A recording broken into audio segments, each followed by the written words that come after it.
Buenas tardes a todos, bienvenidos. Muchísimas gracias por volver a esta segunda parte de la entrevista con Blanca Navarro.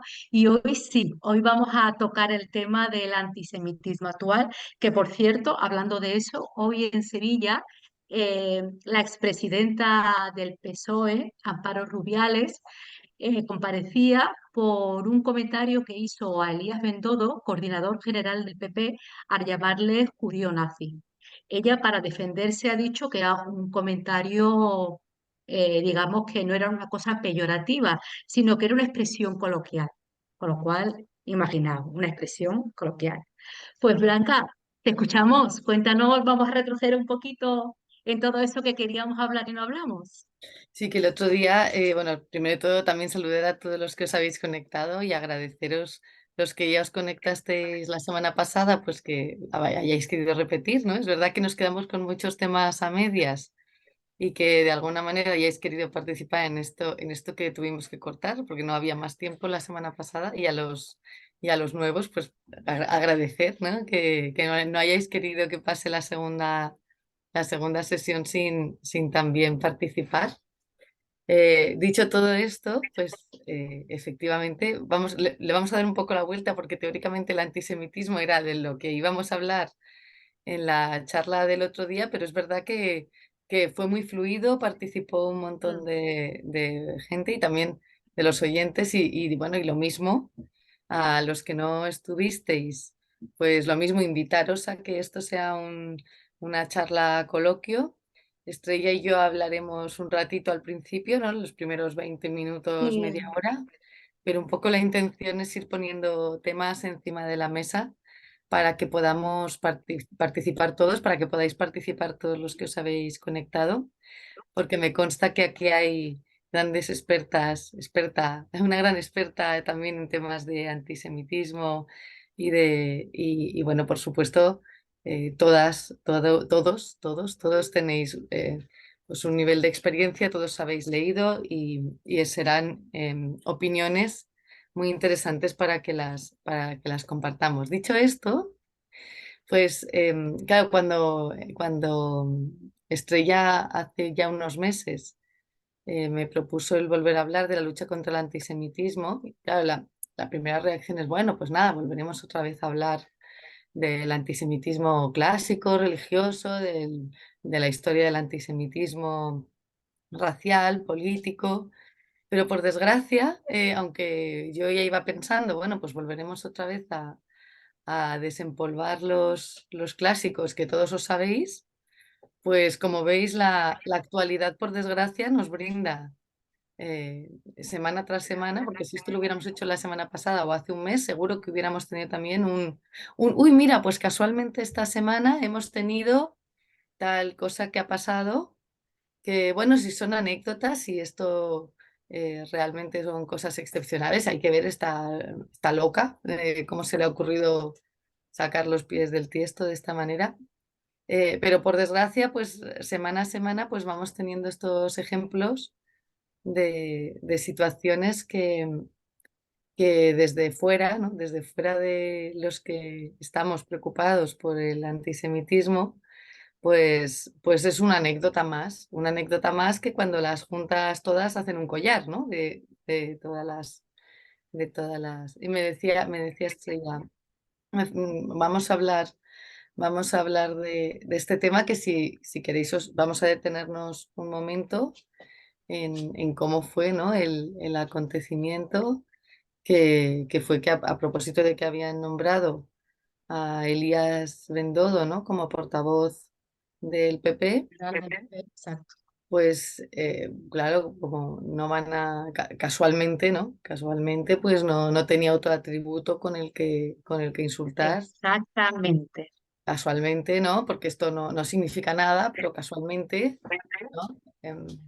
Y es curioso porque hoy en día otros tipos de discursos de odio, como podría ser el racial, el del color de la piel, si esto ya generó toda una controversia, a nadie hoy en día se le ocurriría poder utilizar el color de la piel bueno, todavía seguro que hay alguno, ¿no? Pero yo creo que realmente hubiera sido un clamor un clamor generalizado. Y yo creo que esta es la parte curiosa, que si hubiese sido por el color de la piel, hubiera sido clamor generalizado, o que todo esto que estamos estos días, ¿no? Con el tema del beso de Rubiales, clamor generalizado, porque estamos en un momento en el que, pues la verdad es que el hombre, pues muy afortunado no fue, más allá de lo que opinemos, eh, como se le ocurre, ¿no? En estos tiempos que corren, no tenía otra manera de celebrar, pero sí que en caso de que hubiese sido un insulto relacionado con el color de su piel, sí que hubiera habido un clamor generalizado, pero aquí pues hubo el debate de los de hombres que cómo te pones así si esto no significa nada, y de los que efectivamente eh, qué barbaridad estás diciendo. Y yo creo que ahí es donde hay todavía en tiempo presente mucho en lo que trabajar, y es que yo creo que, que el antisemitismo en nuestro medio está tan arraigado como que hay muchísima gente que lo valora como normal y como que es que no es un insulto.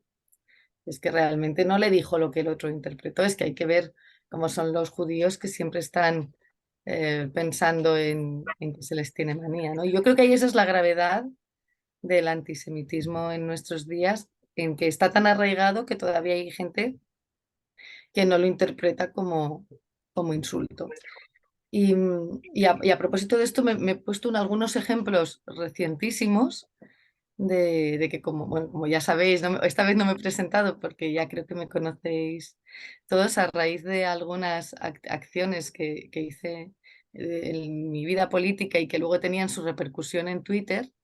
Como Twitter es la plataforma del odio por excelencia, pues todavía pues me he apuntado aquí que todavía hace 4 años, y que yo no me lo podía creer, todavía tuve que leer uno que me ponía un comentario de, pero ¿cómo se te ocurre defender a los judíos si mataron a nuestro Señor Jesucristo? Y yo, es que es que no me lo puedo creer que alguien en el año 2020 o 19 pueda ser capaz de escribir eso y no sea consciente de lo que está escribiendo, ¿no? De la barbaridad que está escribiendo, ¿no? Eso para mí eso fue, es que, vamos, es que una cosa es leer que el antisemitismo religioso de la Edad Media podía estar basado en el deicidio, pero claro, otra muy buena, otra experiencia muy grande en Twitter fue el Domingo de Ramos, un tuitero bastante famoso que se le ocurrió poner una foto que se fue con su hija, él es de León, a matar judíos en Domingo de Ramos, y entonces en León.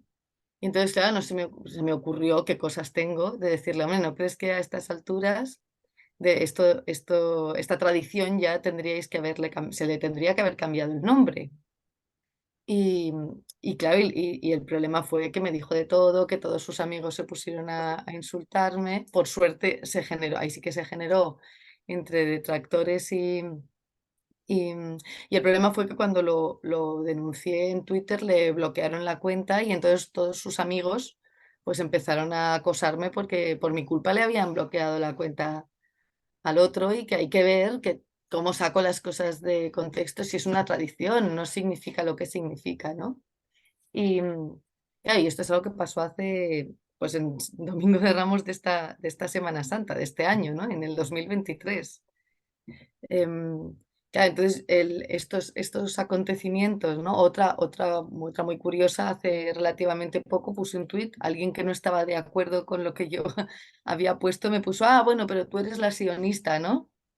Entonces, claro, dices, "Pues, bueno, es que tendrá que ver porque mi tuit era un tema político español 100%, que no tenía absolutamente nada que ver, en este caso, con nada relacionado ni con Israel ni con el antisemitismo, que es verdad que suelo tuitear también estas cosas relacionadas pues con lo de Colau, que dijimos también que íbamos a hablar de lo de Colau, Estrella, pero en este Sí, caso era algo que no tenía absolutamente nada que ver ni con Colau, ni con el hermanamiento de Tel Aviv, ni con absolutamente nada, y sin venir a cuento, pues claro, me etiquetaron. Entonces tú eres la sionista, y pensé, bueno, pues la verdad es que a lo mejor me lo están diciendo como insulto, pero yo no, yo no me siento insultada, pero bueno, lo malo es que su intención sí que es insultar, ¿no? Entonces, Claro, este es el escenario de normalidad en el que cuando Estrella me planteó el tema, pues era, bueno, tendremos que repasar el antisemitismo histórico, pero claro, te pones a pensar hoy en día y piensas, es que, fíjate una anécdota, fíjate otra anécdota, fíjate otra anécdota, y seguro que los que estamos ahora mismo conectados, si nos ponemos a hablar de anécdotas en primera persona, todos tenéis, ¿no? Todos tenéis también una ristra de anécdotas de situaciones en las que podéis haber vivido en primera persona o cercanamente este tipo Comentábamos la semana pasada, que era de lo que queríamos haber hablado, que sabéis que incluso antes de ayer o ayer se reunió Elon Musk con Netanyahu,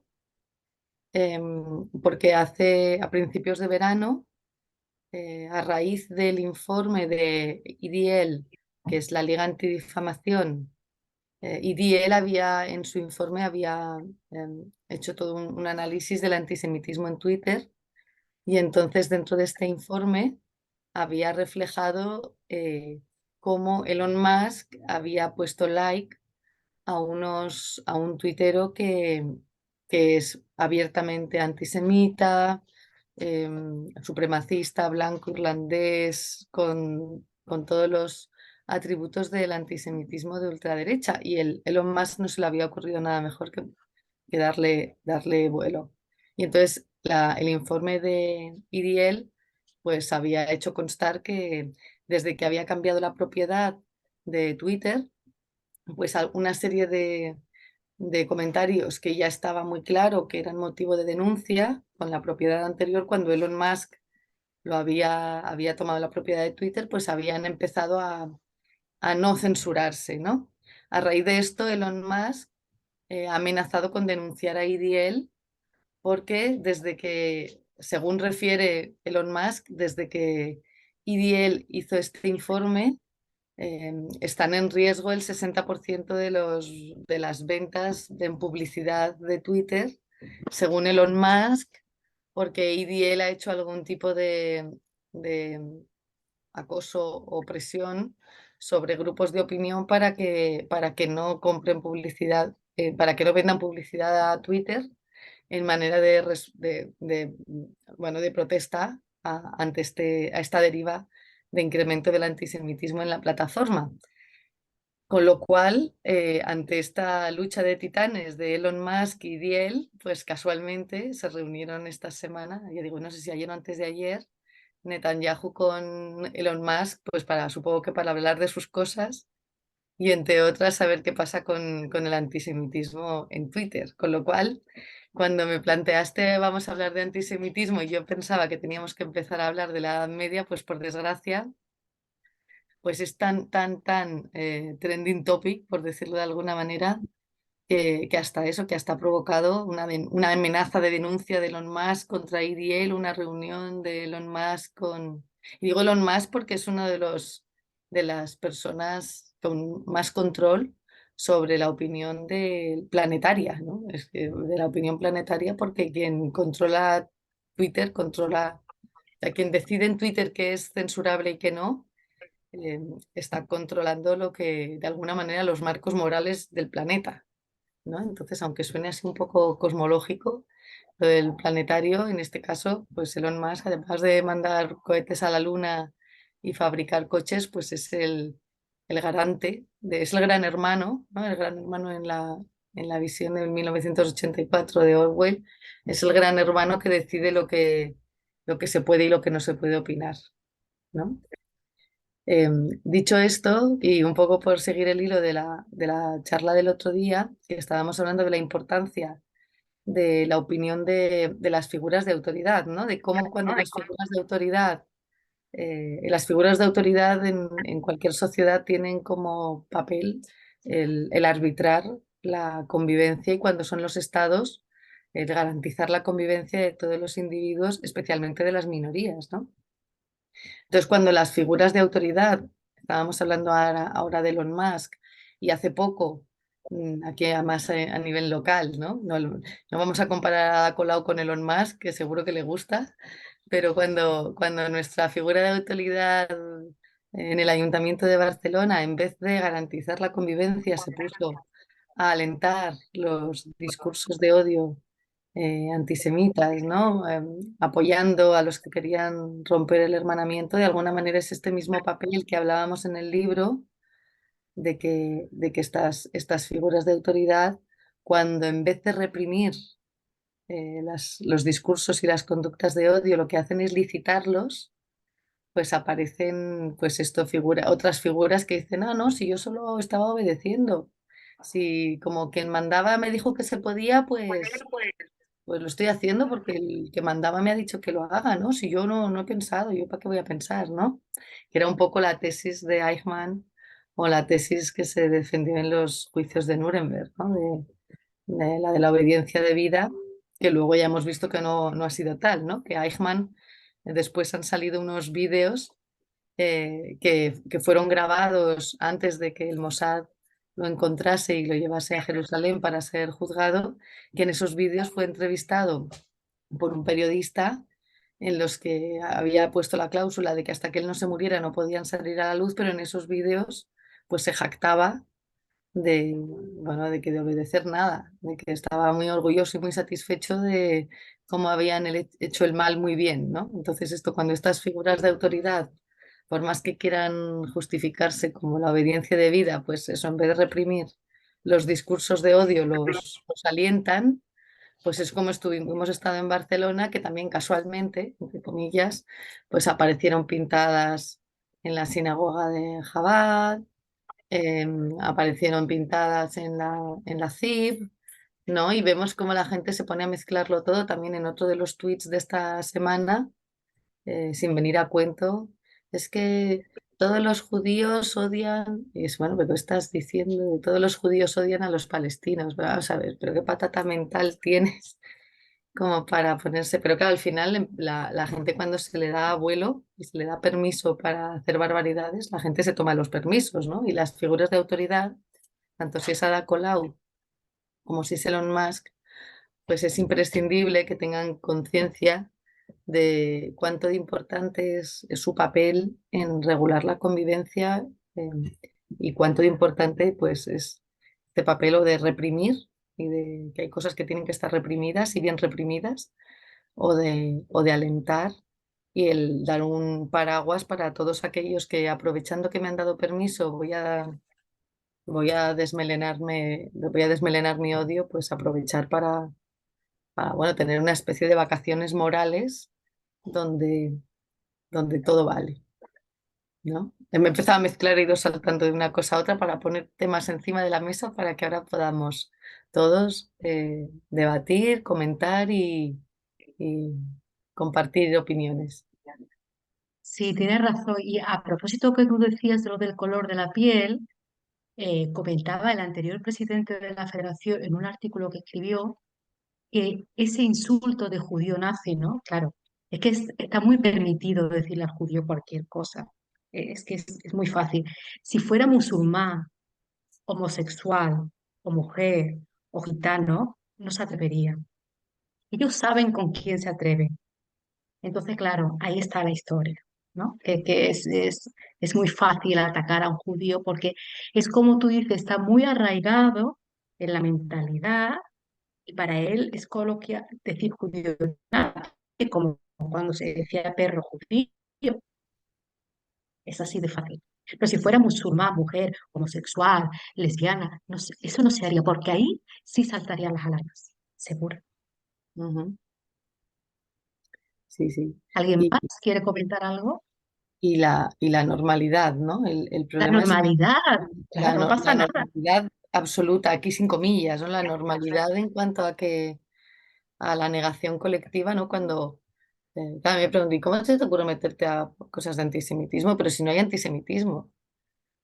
Y Claro. bueno, vamos a ver, ¿no? Fenomenal. Como punto de partida para empezar a hablar está muy bien, pero vamos a ver, ¿no? Porque, Sí, porque pero es lo que tú dices, es una mezcla tremenda entre el judío de la diáspora, el judío de fuera, con el israelí.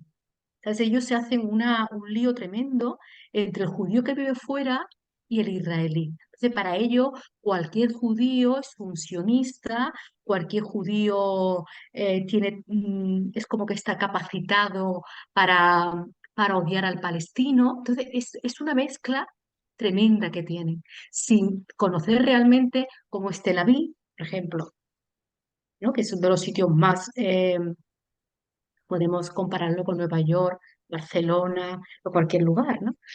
Pero ellos hacen un lío muy grande y entonces, bueno, eso, ¿no? A propósito de contar lo de mis amigas, es una cosa tremenda, ¿no?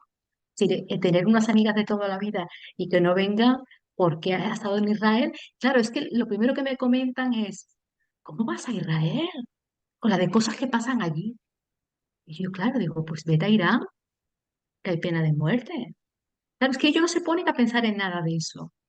Ellos Ujú. tienen como una especie de historias leídas de cómo es un judío y ya está, ya lo demás no le importa en absoluto, ¿no? Y eso me parece una ignorancia muy grande. A mí hay una cosa que me resulta especialmente dolorosa y es que con vosotros, es decir, con judíos en la diáspora, yo creo que, bueno, el concepto de BDS, BDS para arriba, BDS para abajo, bueno, estáis acostumbrados a tener que discutir, a, de alguna manera haber hecho más o menos formación no reglada en Asbará, en estar acostumbrados, acostumbrados mal, ¿no? Pero acostumbrados a los titulares de los periódicos, ¿no? De cómo se sesgan las noticias, cómo hasta que no llegas al tercer párrafo no lees que lo que ha pasado, que lo que ha hecho Israel es consecuencia de algo que ha pasado antes, pero de alguna manera tenéis una cierta costumbre, ¿no?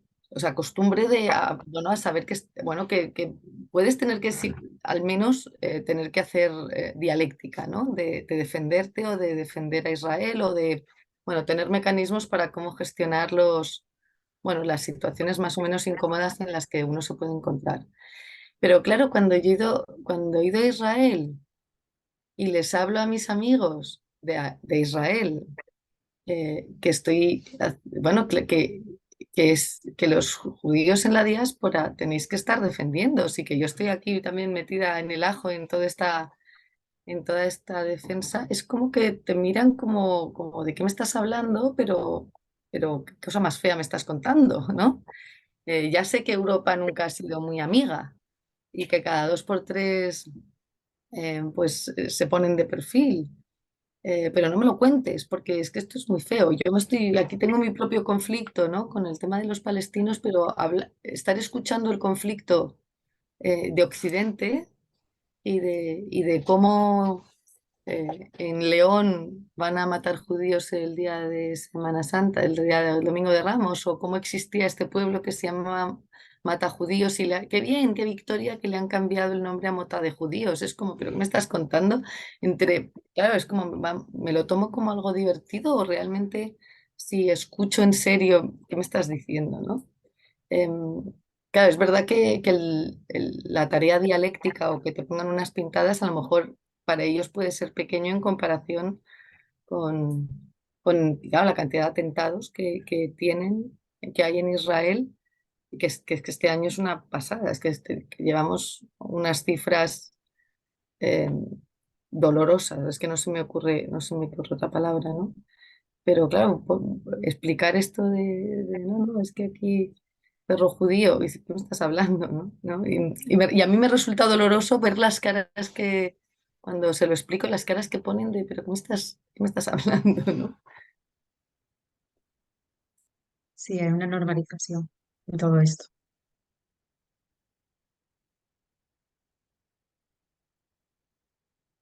No sé si alguien quiere preguntar algo a Blanca o comentar algo que le ha pasado personal a cada uno de vosotros. ¿Queréis levantar la mano, preguntar algo? El otro día Ah, nos quedamos con un montón con preguntas que tuvimos que dejar en el aire porque se nos había venga, acabado. sí. Lo que sí está claro que el antisemitismo actual está vigente, ¿no? Aida, Ahí, creo que quieres decir algo. Aida, puedes activar tu micrófono. Muy bien. Sí, gracias. Hola, perdonad que llegué tarde, andaba...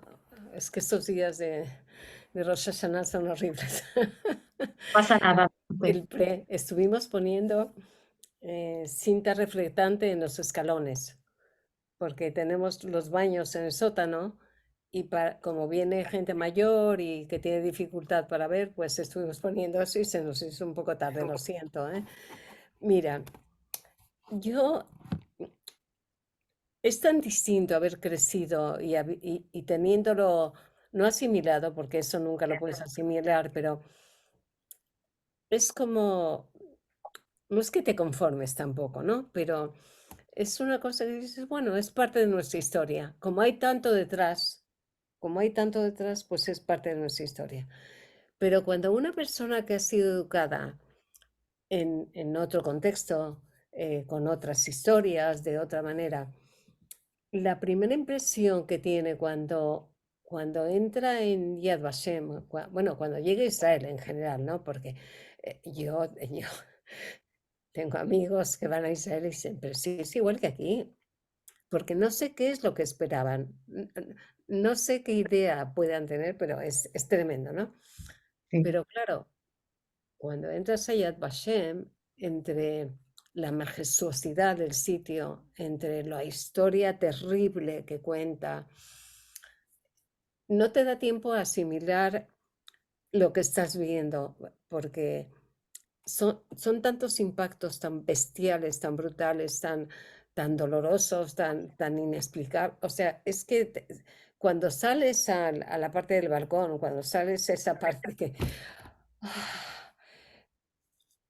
Es que sales que no sabes qué pensar. Entonces yo querría que tú me dijeras, porque me imagino que te pasa igual que a mí, ¿no? Pero claro, lo de una persona que no tiene antecedentes, aunque tú hayas leído, ¿no? Porque una cosa es leerlo y otra cosa es mamarlo. Es distinto, ¿no? Entonces, perdona, llegué tarde y no me enteré, pero me gustaría muchísimo que una persona como tú, que además tienes otra capacidad de análisis porque andas por las cabezas de la gente, ¿no? ¿Qué, qué es lo que más te impacta? ¿Cuál es la primera sensación que tienes Al salir de Yad Vashem, al estar dentro y ver claro, aquello? yo tengo que reconocer que mi capacidad para estar dentro de Yad Vashem es limitada. He ido muchas veces, pero yo no soy capaz de ponerme la audioguía y parar en todos los carteles y escuchar todo eso. Entonces, he ido muchas veces, pero siempre he paseado, he caminado en Yad Vashem, eh, y he ido muchas veces porque es como un poco la lluvia fina que cada vez que voy me llevo imágenes o pensamientos, pero tengo que reconocer que mi manera de haber ido a Yad Vashem es sucesiva, pero tan superficial o tan profunda como he sido capaz. Entonces, lo primero es eso, es la conciencia de, no, yo no puedo estar aquí mucho rato, ¿no? Yo no puedo estar aquí mucho rato porque más allá más allá de las imágenes, más allá de los textos, que los voy leyendo más o menos en diagonal, el problema es que no, lo que yo echaba de menos en ese espacio triangular que miraba al infinito, ¿no? En ese balcón, es que yo buscaba un espacio donde decir, vale, ahora necesito poder preguntar a alguien, ¿no? Que es como, vale, ponme al final un guía donde yo pueda ahora decir, vale, pero ahora necesito sentarme y preguntar todo esto. Ya, realmente Yad Vashem tiene todo el centro de investigación y todo el centro docente que de alguna manera es este lugar donde, bueno, una vez que ya me han golpeado, me he golpeado, no sé quién es el sujeto de la frase, pero he salido golpeado. eh, bueno, claro, quien tiene esas preguntas, vete al centro de investigación o, o vete a la biblioteca o vete a la sinagoga, ¿no? Que es donde he ido acabando yo siempre porque realmente es, a ver, donde me pongo un poco en paz para poder salir de aquí. Sí, Eh, claro, pero al final esto es una experiencia muy personal, ¿no? El haber escrito el libro es porque al compartir esta experiencia personal necesito buscar respuestas y las respuestas, pues cada cual encuentra las suyas, pero o en la sinagoga o en investigación, ¿no? iba encontrando otras personas que estaban en esa misma situación y también con la necesidad de entender, al final es entender al ser humano, ¿no? La necesidad de entender esta pregunta de cómo fue posible. Esto, ¿cómo fue? Vamos a ver esto. Esta semejante barbaridad, ¿cómo la integro en todos los conceptos que yo he aprendido hasta ahora del ser humano, ¿no? Y de la historia? Y de ahí, ya, de alguna manera, un poco, aunque me haga auto-spoiler, del libro, claro, yo creo que nos enseñan de alguna manera más o menos dicotómica a organizar el conocimiento porque así nos protegemos, ¿no? El bueno, malo, loco, cuerdo. Muchos crímenes atroces nos enseñan a llamarles que eso es una locura, está muy mal de la cabeza por hacer lo que ha hecho, o ha podido matar a sus hijos, tiene que estar muy mal de la cabeza, ¿no?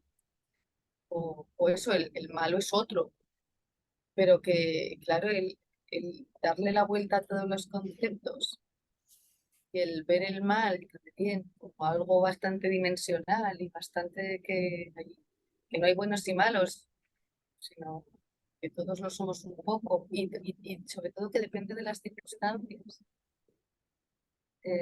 y de la educación, el que en un momento dado pues, haya gente que se desreprima y cuando le quitas el freno pues, pues disfruta incluso, ¿no? Se despacha con, bueno, es que vacaciones morales, ¿no?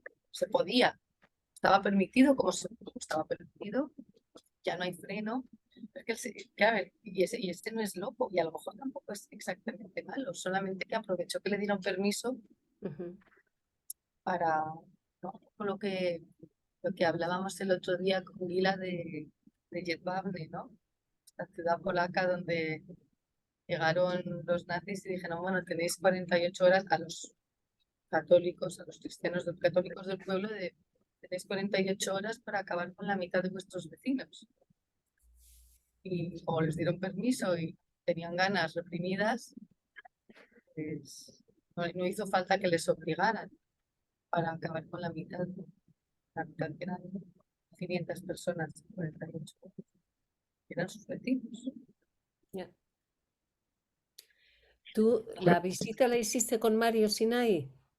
No, la No. visita, yo he ido haciendo visitas más o menos por libre Ajá. y luego sí que cuando ya tenía el libro a medias y ya había contactado con los investigadores y demás, hay una guía que además es la que lleva la página web en español, que se llama Ruth, Sí. que ya hice la visita con ella y ya era como, bueno, va, pues empezó a la casa por el final, ¿no? De alguna manera, pero bueno, después de que ya había ido con algunos de los investigadores que amabilísimamente, pues, claro, además también compartiendo pues, experiencias, David Silverman me estuvo explicando, no, claro, es que esto que hablas hablando del antisemitismo, es que yo lo pasé muy mal porque mi hijo alquiló un coche o algo así, alquiló un coche, no, se fue a hacer hiking, se fue a caminar por los Pirineos, ¿no? Esto que hacen los israelíes. Y no sé qué le pasó, que se quedaron tirados y tuvieron que hacer autostop.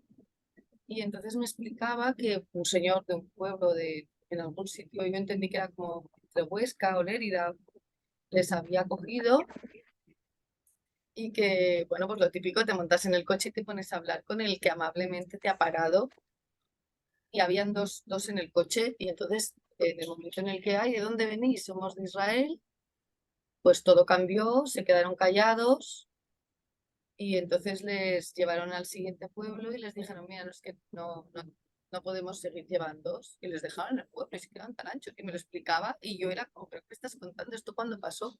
Hace 3 años. ¿Qué me estás diciendo? Es que lo siento, me da mucha vergüenza. O sea, es que me da vergüenza que esto esté pasando en mi país. O sea, Mm. ¿cómo es posible, o sea, que la experiencia que se han llevado tu hijo y su novia de España sea, hemos vuelto a separar, pues hemos vuelto a separar del separad ¿no? De la Edad Media, ¿no? Es lo que estaban explicando, ¿no? Porque eran israelíes, pero es que es muy bestia pues te dejo en el pueblo Y además, mira, fíjate qué majo que es que no te deja en medio de la carretera. Mi amigo me ha convencido para que por lo menos te lleve al pueblo, que esto me estás diciendo. Y esta Bueno, era la una experiencia. colación. Y Eso viene a colación a lo que ha dicho Aida, que dice, ¿qué piensan ellos que son Israel? ¿Que es Israel cuando viene? Claro, pues yo le grabé un vídeo a una amiga mía que vive en Cádiz, que sí es muy amiga mía, no es antisemita ni nada de eso, pero no tenía la idea de lo que era Israel. Entonces le grabó un vídeo de Tel Aviv, de la noche, del día, y dice, ¿esto es Israel? Sí, yo no me lo imaginaba así. Claro, es que es lo que te ponen los medios de comunicación. ¿Qué te ponen los medios de comunicación? Un montón de misiles, un montón de explosiones. Es que te dice, el judío mata, Israel ha matado a no sé quién. Claro, pero es que eso es el bombardeo continuo en la televisión. Pues esa es la imagen que tiene de Israel. Es que no hay otra. Si mi propia amiga me lo confirma, ¿eso es Israel? Claro, ¿y qué pasa más a menudo? Pues es el prototipo de hombre con el tirabuzón, rezando en el muro, todos con los tirabuzones, el traje negro, la guerra. Pues esa es la imagen, pero es la imagen que vende los medios de comunicación. Y con eso se quedan. Es que no venden otra, porque yo he vivido en Israel y yo me he tenido que esconder en búnker durante 2 semanas porque caían misiles, pero eso no lo cuentan. Eso no lo cuenta. Yo tenía que dormir con un ojo abierto y otro cerrado por la noche, porque el sonido de la sirena es tremendo y Ujú. nadie sabe cómo suena una sirena. Yo lo he vivido mientras estudiaba allí y posteriormente, y eso es terrible, porque creo que tienes como 20 segundos para esconderte. 20 segundos. Y si te pillan en la calle, te tiras al suelo. Y si te pillan en casa, pues te vas al Tajo, ¿no? O sea, al refugio. Claro, pero eso no lo cuentan y la gente no sabe lo mal que lo pasa, la ansiedad que tienen, los tratamientos médicos. Eso no lo cuentan porque eso no interesa. Entonces, cuando dice Israel mata a Palestina, claro, pero previamente hemos recibido un bombardeo de tilines, como le llaman ellos. Sí, a ver, es que esa es la imagen que se tiene de Israel. Entonces, no me extraña que a esta pareja le dejaran fuera, porque esa imagen que damos, es la imagen que da Israel. Que después ellos no se eduquen, que no lean, que no sepa lo que es un judío de verdad, eso es otra cosa. Pero cuando mezclas judío y sionismo, ahí estás perdido. Y es lo que ocurre, desgraciadamente, claro.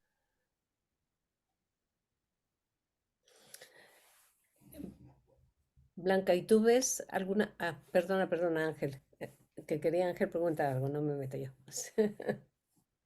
Ángel, tu micrófono, ábrelo.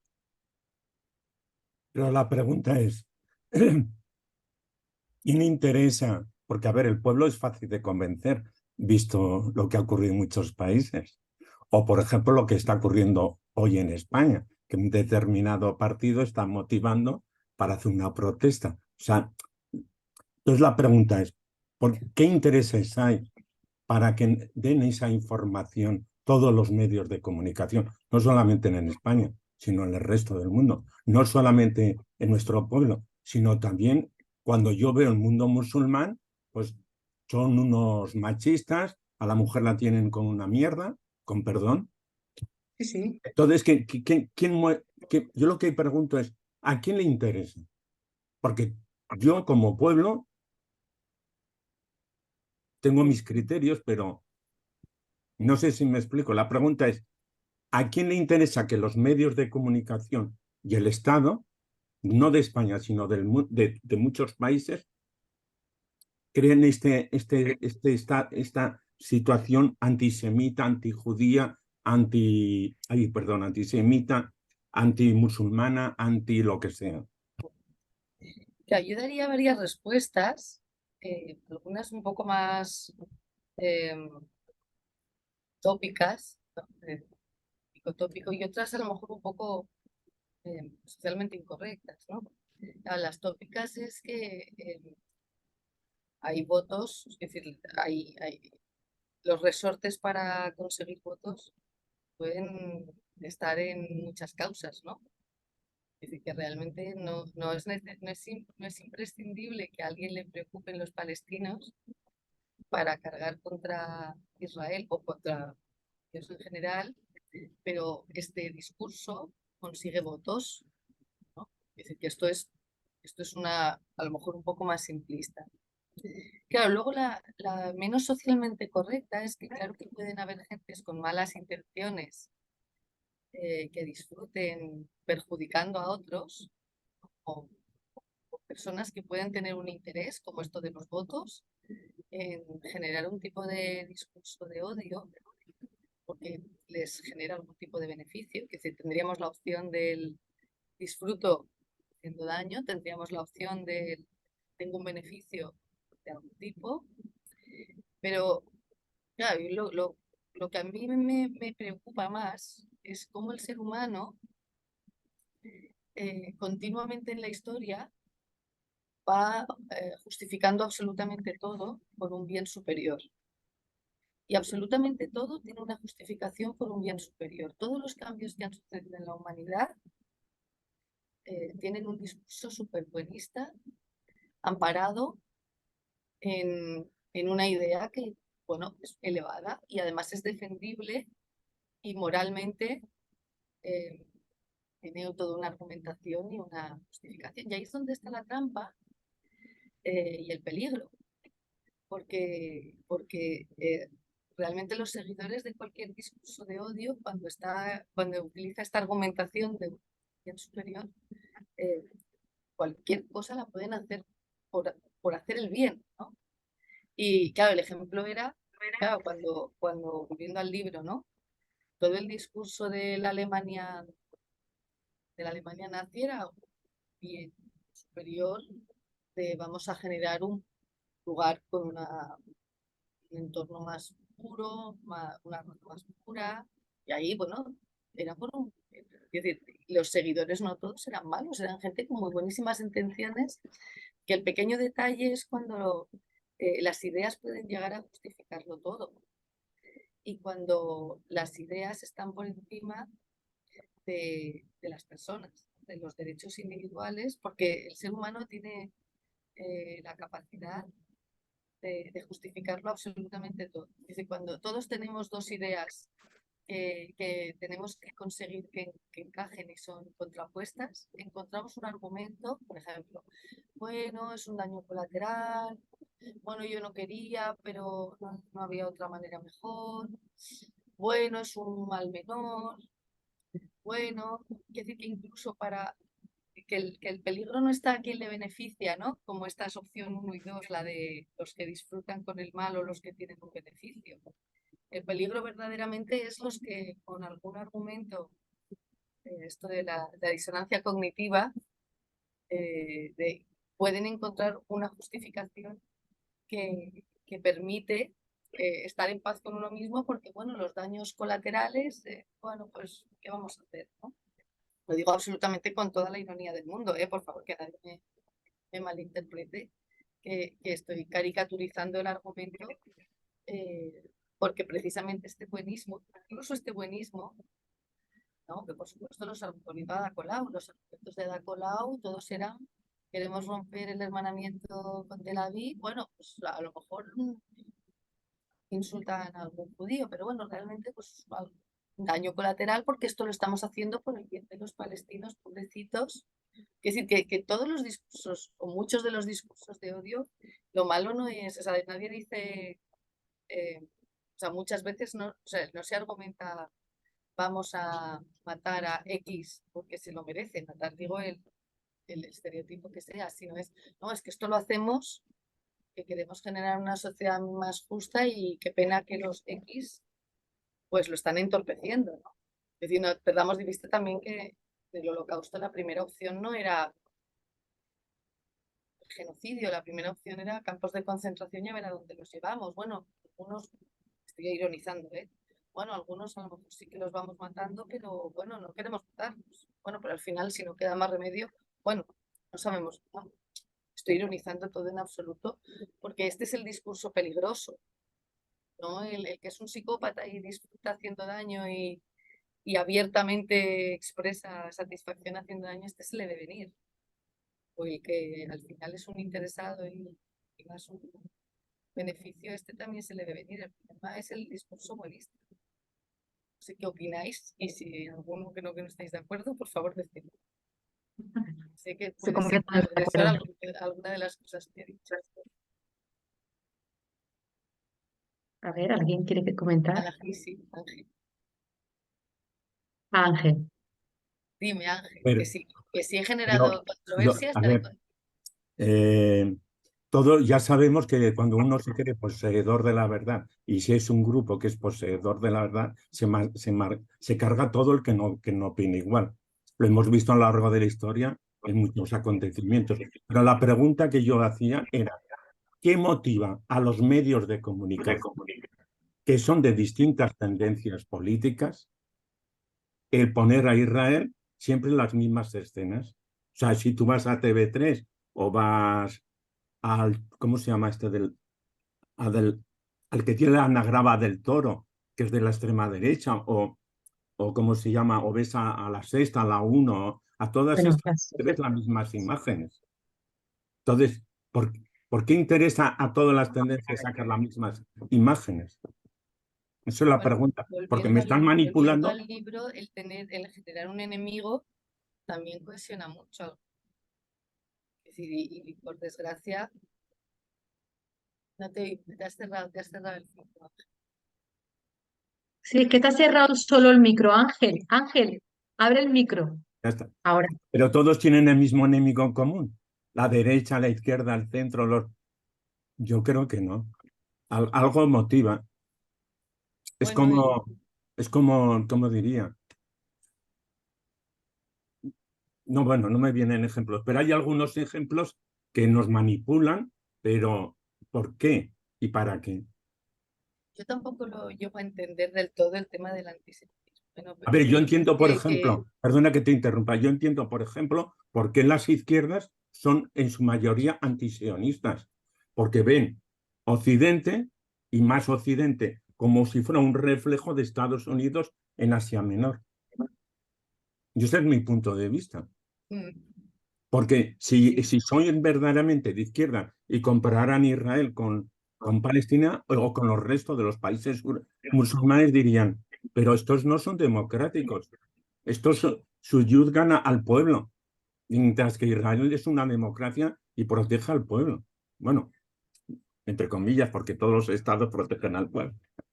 Bueno, ese argumento es aplastante de cuando les dices que los únicos árabes en Oriente Medio que tienen derecho a votar son los israelíes, o cuando les dices que los únicos homosexuales que no Tel tienen Aviv.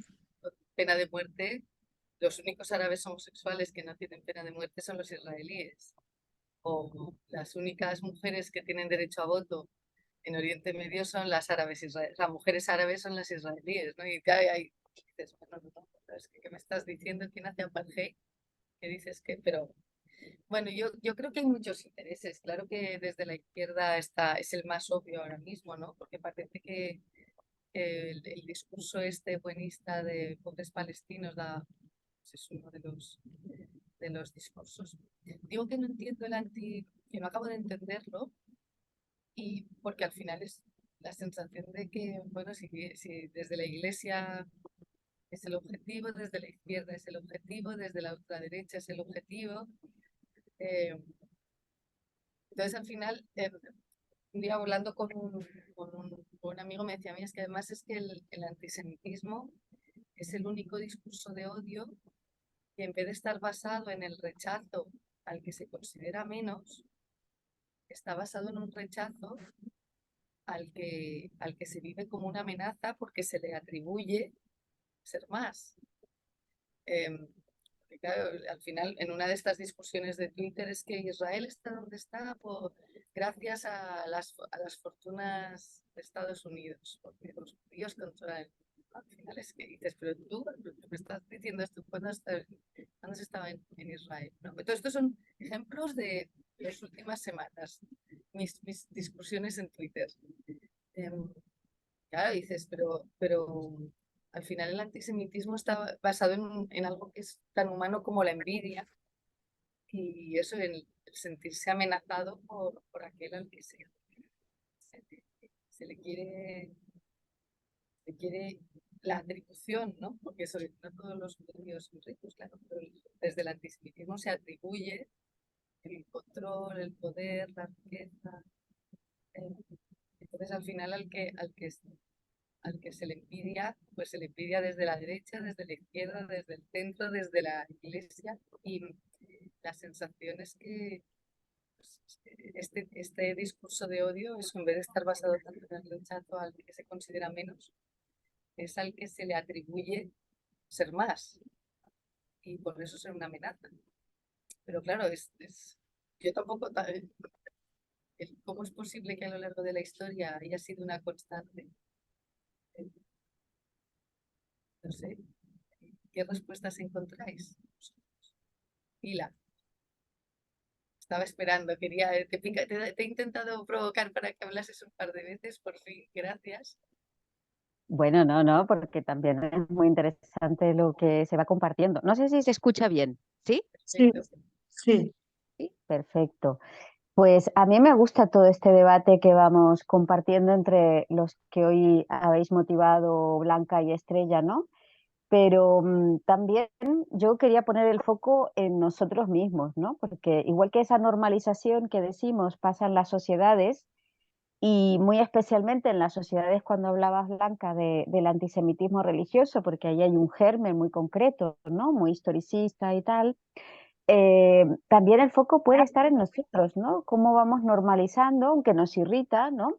Y al final nuestra reactividad, ¿no? Es bastante escasa. Doy un ejemplo, como dices tú, próximo, ¿no? El año pasado con esto que pasó en Barcelona, ¿no? De desmontar el hermanamiento y tal, éramos muy pocos en la plaza, ¿no? Y aunque parecía que los medios mostraban algo bastante más masivo, ¿no? Los que estuvimos allí, a mí me decepcionó, ¿no?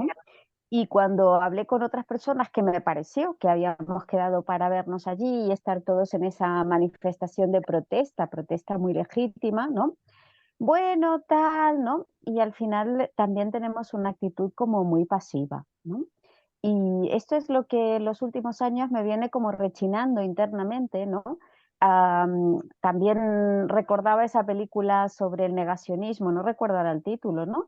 De esta experta sobre el Holocausto en Estados Unidos que se confronta con este otro profesor, no me acuerdo los nombres, ¿eh?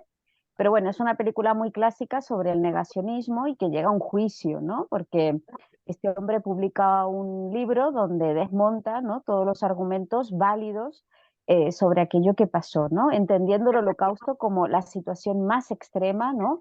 Del odio, ¿no? Porque realmente es odio, sobre la identidad judía, ¿no? Pensando identidad en un aspecto que ya no se sostiene, como que a la cuarta generación aún sigue pensando como judío, ¿no? Es decir, esa idea racial contaminante. Y en esa película, algo que muestran es que cuando esta profesora americana se reúne con la comunidad judía de Londres, le recomiendan los propios de la comunidad judía que no esté en el juicio, que no haga este juicio, ¿no? Porque esto va a atentar y va a aumentar el odio, ¿no? Es decir, que yo creo que nos tenemos que empezar a inspirar en otros movimientos, ¿no? Donde ha habido una reacción, vamos a decir, popular, ¿no? De empezar a desmontar los mitos, ¿no? De que, como bien decíais vosotras, ¿no? Ya nadie va a decir trabajar como un negro o ese negro de mierda, etcétera, etcétera, porque hay una sensibilidad social diferente. Y a la del judío no hemos reaccionado, y en esto asumo responsabilidad, ¿no? Y plena, no nos estamos movilizando de igual manera, ¿no? Pongo el ejemplo aquel de la plaza San Jaume, aquel día, y muchísimos más donde esa rotundidad nuestra, ¿no? Para responder frente a cualquier tipo de comentario, cualquier tipo de gesto, ¿no? Que tiene que ser de tolerancia cero, ¿no? Hacia una discriminación a todos, porque sabemos que de izquierda y de derecha seguimos siendo siempre el personaje favorito para el odio. Por lo tanto, no tiene que ver con una posición política, tiene que ver justamente con lo que decíais, con el odio, ¿no? Con la discriminación, con el rechazo. Yo me invito a mí misma en primera persona a estar mucho más activa en difundir una posición no solamente de Ashbará, sino más combativa, más reactiva y además proactiva, las dos cosas, para empezar a desmontar estos discursos totalmente irracionales, vacíos de contenido, simples repeticiones normalizadas, como bien decíais, que lo único que hacen es perpetuar algo tan de al menos 2000 años de existencia, por lo menos, bueno, 2000 y algo, 2023, ¿no? Por decirlo así, que están todavía tan vigentes entre nosotros. Bueno, no digo nada más, pero esta era mi idea y mi aporte. Pues tienes Pues, razón. pues muy Ah, bien, la perdón, verdad. Blanca, adelante. No, que gracias por compartir, ¿no? esta reflexión, que es verdad que yo, pues, a ver, yo en Plaza San Jaume sí que comparto contigo esta sensación de falta mucha gente que conozco personalmente. Claro, ya me conocéis, los que me conocéis más, que yo siempre estoy con el vaso medio lleno. Y, y claro, es verdad que em, a los, o sea, había representantes de muchísimos partidos políticos, muchísima sociedad no judía, y yo esto lo interpretaba como, más allá de los partidos políticos, qué bien, porque este es el atropello número 348 desde que yo estoy en política, lo del romper el hermanamiento, y ha habido antes 347 más que nadie se ha enterado y que no han generado una respuesta ni en Plaza San Jaume, ni en medios de comunicación, ni... Entonces, claro, esta era como la otra parte del hecho de menos amigos judíos que no están aquí. Claro, la otra parte es, pues, esta es la primera vez que vale que seguramente que uno de los motivos de los que estaban allí no judíos eran ir contra Colau, ¿no? Y que, bueno, pues en este momento vamos a apoyar el hermanamiento porque es una manera de ir contra Colau, que así que también hay que ser honestos, que ojalá todos los que estaban allí era porque realmente les preocupaba el antisemitismo, porque yo creo que esto era todos unidos contra Colau, pero, pero bueno, faltaban, no solo faltaban muchos, sino que cuando se generó toda esta movilización era un poco muy bien, muy bien, muy bien, muy bien todo lo que estáis haciendo, seguir, que lo estáis haciendo muy bien, ¿no? Eh, bueno, hay cosas por reflexionar todos juntos, eh, yo creo también desde los dos, ¿no? Desde las comunidades judías o desde los que sois judíos y desde los que no lo somos, porque esto del antisemitismo no puede ser algo que solo os preocupe a los judíos también, sí, porque también es que es una barbaridad. Claro, si a mí no me afecta, no me preocupo, ¿no? Y dices, bueno, es que además el antisemitismo es como una especie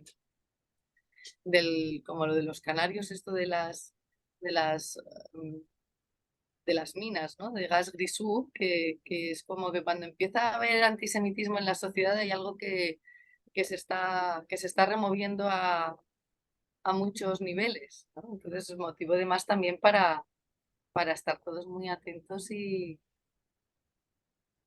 que no sea solo algo que os preocupe a los judíos. Pero ¿sabéis por qué también? Porque hay mucho miedo. Yo, por ejemplo, yo me vuelco y contesto y replico, pero hasta hace muy poco la comunidad judía de Sevilla no se ha movilizado para hacer actividades, por ejemplo, fuera de... Hasta que no encontramos un sitio precioso, que es Fundación Tres Culturas, en el pabellón de Marruecos, se construyó en la Expo, pues nadie quería hacer nada. Cuando yo llegué, junto con otra chica, ahora Flavio, pues empezamos a hacer actividades, pero arrastrarlos a un lugar y hacerlos visibles era un horror, porque les daba miedo. Pero también hay que reconocer que la comunidad judía de Sevilla es muy pequeña, aquí viven muchísimos árabes y hay muchísimo miedo. Ya se está saliendo, ya se están haciendo cosas, pero es como que yo no quiero que sepan de mí. Hay mucho de eso. Y bueno, yo lo he vivido aquí, ¿no? De no hagas esto, no te manifiestes. no hagas lo otro, claro. Yo no, porque iba por libre, ¿no? Y sabía lo que yo estaba haciendo, pero muchísima gente no contemplaba esa idea. Es más, se escondía. Después llegó Isaac Ben Saquet, el nuevo presidente de la federación, que incluyó todas estas actividades que hacemos, ya no solamente a nivel Zoom, sino a, a reunirnos en un encuentro. Esto era impensable. Pero claro, los judíos nos encontráramos aquí y allá, vamos, y siempre vamos con seguridad, ¿eh? Siempre. O sea que esto lo ha conseguido, creo yo, Isaac Ben Saquet. No éramos tan visibles, ni nos conocíamos todos. Ahora nos conocemos porque tenemos unas clases de hebreo, unas clases de inglés, las entrevistas que estamos dando a los presidentes comunitarios y hablando hoy, ¿no? Pero esto era impensable. Después nos reunimos en un lugar cuando llega el viaje. Pues imagínate, pero eso no era una cosa tan fácil de hacer. Ahora sí, claro, pues yo creo que es necesario para nosotros mismos. Pero, y como dice Blanca, no solamente nos tiene que afectar solo a los judíos, al no judío también. Pasa que desgraciadamente le interesa menos. No podemos hacer mucho, ¿sabes? Bueno, esa es mi Bueno, es opinión. que una de las ideas del libro, ¿no? De poder ir más allá de las comunidades, pues hablando un poco de, no solo hablando del Holocausto, ¿no? Sino a propósito del Holocausto. Hoy no estaba Paulina, pero el día 9 de noviembre hacemos la presentación en la comunidad de Alicante. Ah, Y también un poco con esta intención bueno, de que por supuesto vendrá gente de la comunidad, que lo vamos a hacer en la nueva sinagoga, pero la intención es movilizar a todos los contactos de la sociedad, de la Facultad de Medicina, que yo estudié allí, de los hospitales, pues de políticos, ¿no? Y de clubs ¿no? de la sociedad de Alicante, de no judía, precisamente bueno, para que el mensaje llegue más allá, ¿no?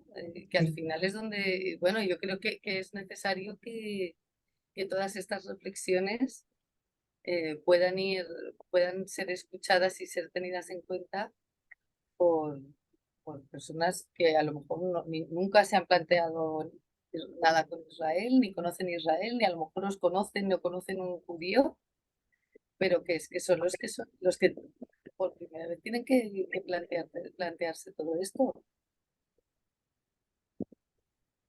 así es. Aida, antes ibas a hablar, puedes volver a Así hablar. es, Aida, adelante. Nada, era solamente una observación que no, que tal vez personas jóvenes no la conozcan.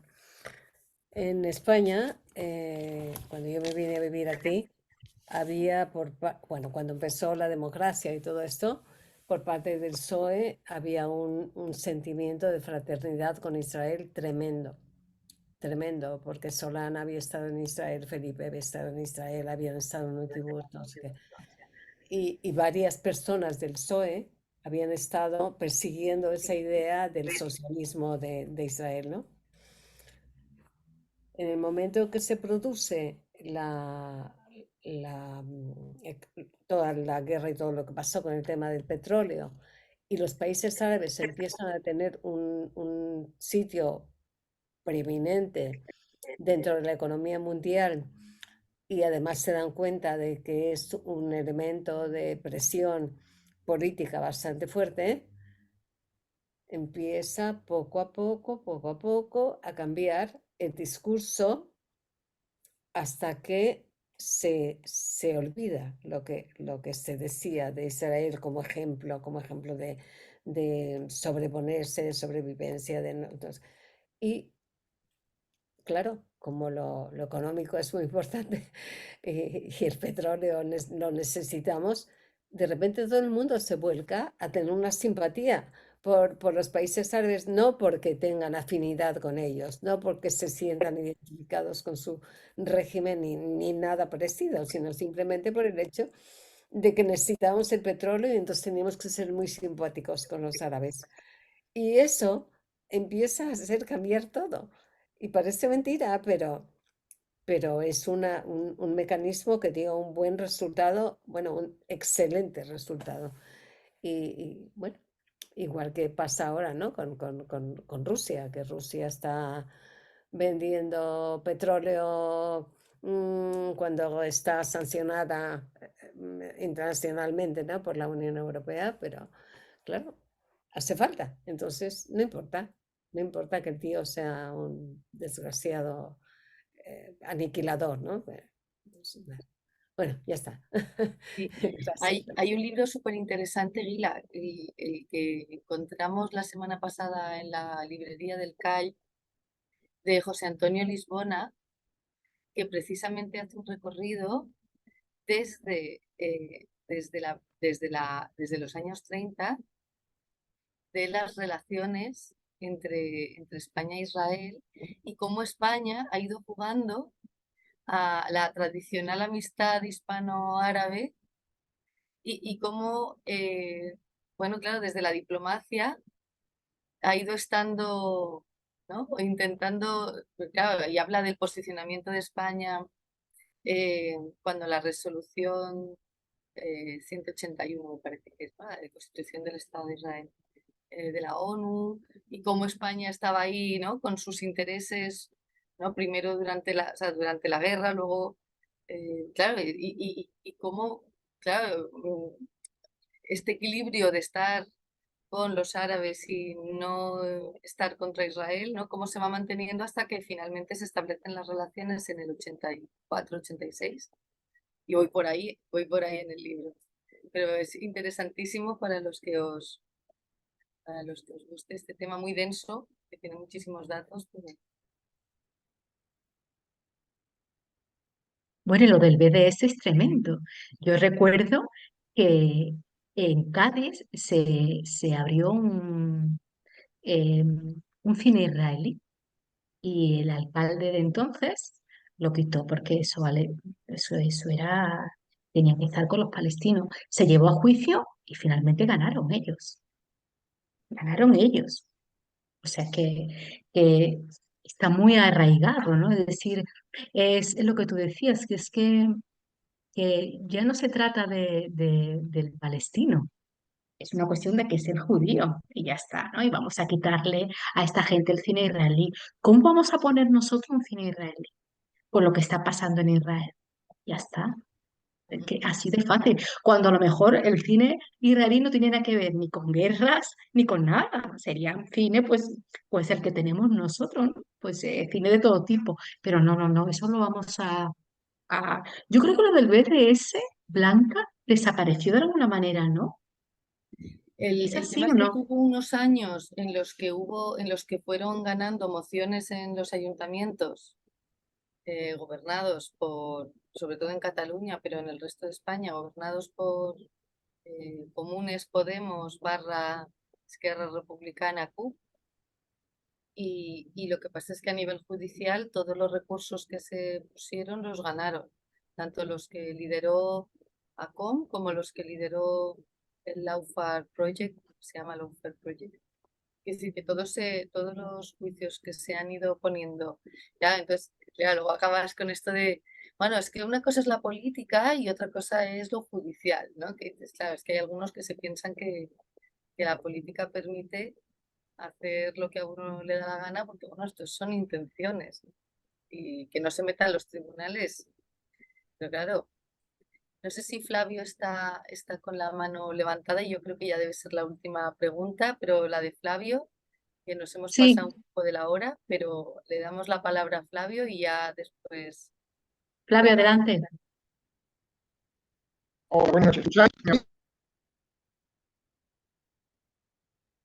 Se entrecorta un poco, Flavio. Se ha quedado congelado. Se me escucha, ¿verdad? Ahora sí, Sí, ¿Se me oye? sí. sí, Vale, era una pregunta, comentario. Como sabéis, se ha aprobado, sí, como sabéis, se ha aprobado la enseñanza de la Shoah, digamos, del impacto de la Shoah por la Junta de Andalucía. preguntando a alguna gente de la población, me han dicho que hay otras 2 comunidades que este mismo año han aprobado una enseñanza similar. Una está regulando los materiales educativos y otra incluso ha recibido una charla de nuestro presidente para los profesores, ¿no? El presidente de la federación. Obviamente, la educación combate la ignorancia. ¿Y no creéis que es justamente este tipo de acciones, empezar comunidad por comunidad a incorporar en la currícula, como en otros países ya se hace desde hace mucho tiempo, la enseñanza, digamos, de lo que es el antisemitismo, qué es lo que ha hecho daño el antisemitismo y obviamente la relación de la historia de España con la comunidad judía, ¿no? Los caminos de ida, los caminos de vuelta y finalmente cuál es el impacto. ¿No creen que esto realmente va a ayudar y va a permitir hacer un cambio positivo? No este año o el próximo, porque la enseñanza toma su tiempo, pero en los próximos 5 o 10 años, ¿no lo pensáis así? Porque el gran problema en España es el desconocimiento. Casi nadie sabe qué es realmente un judío, casi nadie puede identificar haberse cruzado en su vida con un judío. Sí, sí, sin lugar a dudas. No solamente el estudiar la Shoah desde el punto de vista de los datos, sino pues el trabajar todo esto que son las habilidades sociales y emocionales en la convivencia para no caer en esas trampas de la deshumanización o para no caer en las trampas estas de todas las justificaciones del bien superior.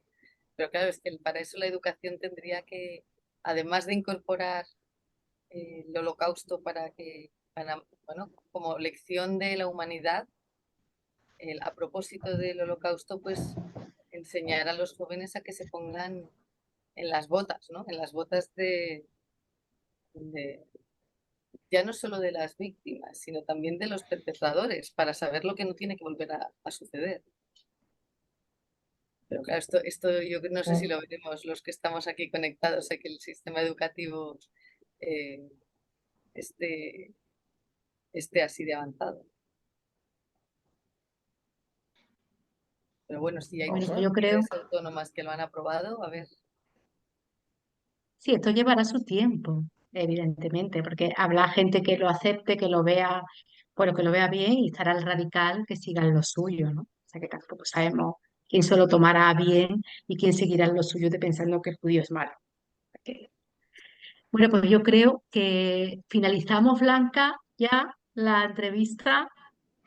Pues muchísimas gracias a todos por estar, sobre todo a Blanca, que ha sido un pues a placer todos, un escucharla. placer. Y si Dios quiere, nos vemos después de las Pascuas. Vamos a tener una entrevista igual en 2 sesiones sobre la reforma judicial, que como sabéis es una ley muy controvertida. Tendremos a Paul Brami, que hablará de eso.